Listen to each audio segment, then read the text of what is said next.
so once you guys, okay, first we just did, you know, getting the cross check when there's no resistance whatsoever. Okay, so now we're gonna look at a little bit of hand trapping techniques to be able to like make isolating the neck easier. So every position you want, or you get to, you want to basically control the position and then start isolating a limb. In this scenario, we're getting on the back and we're taking away their arms' ability to defend the choke. So essentially it's isolating her head. So we're going to get the choke finished by submission. So we're going to get that seatbelt, lock the top shoulder, bring them to the armpit side, okay?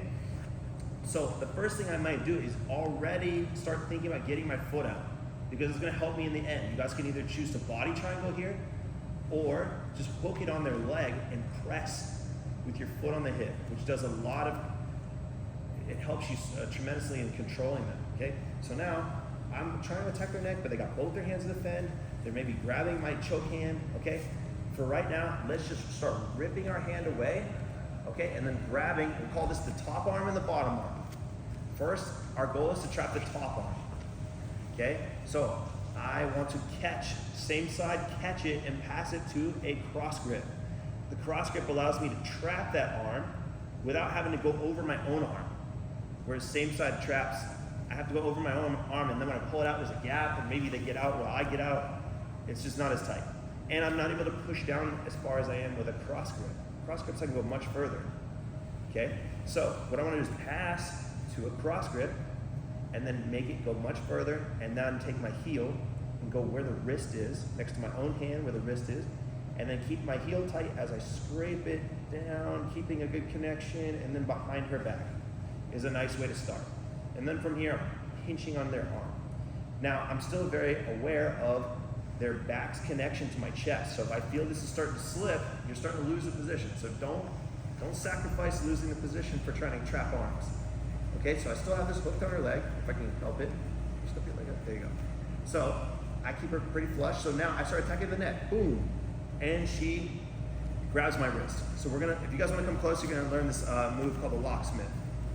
Okay?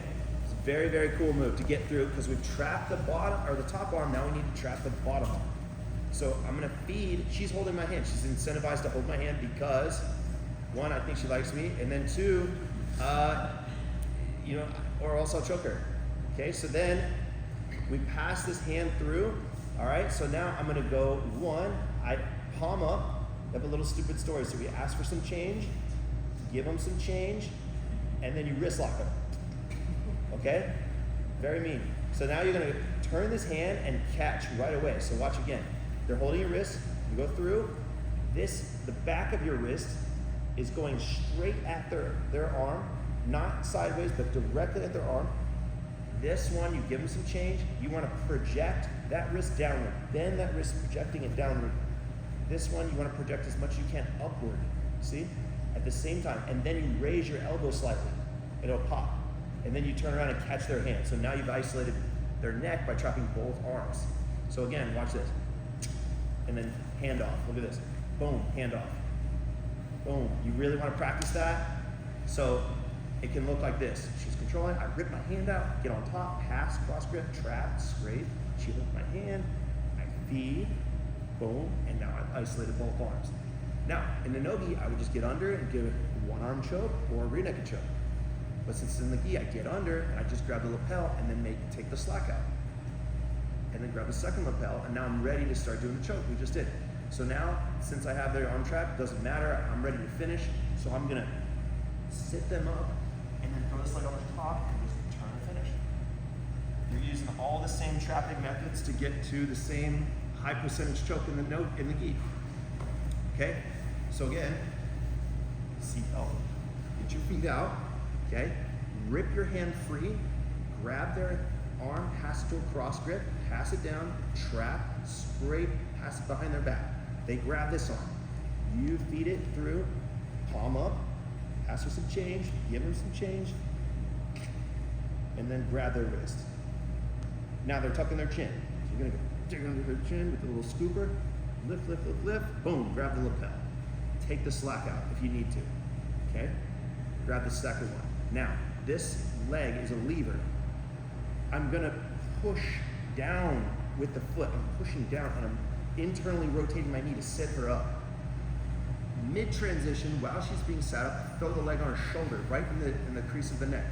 So I get my grips, I sit them up, throw the leg on the shoulder, go here, and then go leap this way as I straighten my arms, okay? So again, just me doing this with my feet, look how it sets her up. Look at this. You see that? That's why this trick is sometimes called the cradle. All right, so let's see how many times we can do that. So You're one, obviously.